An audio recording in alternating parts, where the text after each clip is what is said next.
AP గవర్నర్గా supreme court మాజీ న్యాయమూర్తి జస్టిస్ ఎస్ అబ్దుల్ నజీర్ నియామకమయ్యారు. ఈ మేరకు రాష్ట్రపతి భవన్ నుంచి ప్రకటన విడుదలైంది.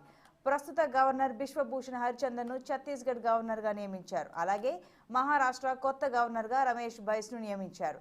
ప్రస్తుత గవర్నర్ భగత్ సింగ్ కోశ్యారీ చేసిన రాజీనామాను రాష్ట్రపతి ముర్ము ఆమోదించారు. వీరితో పాటు పలు రాష్ట్రాలకు కొత్త గవర్నర్లతో పాటు పలువురిని బదిలీ చేశారు. ఈ మేరకు రాష్ట్రపతి ద్రౌపది ముర్ము నియామక ఉత్తర్వులు జారీ చేశారు.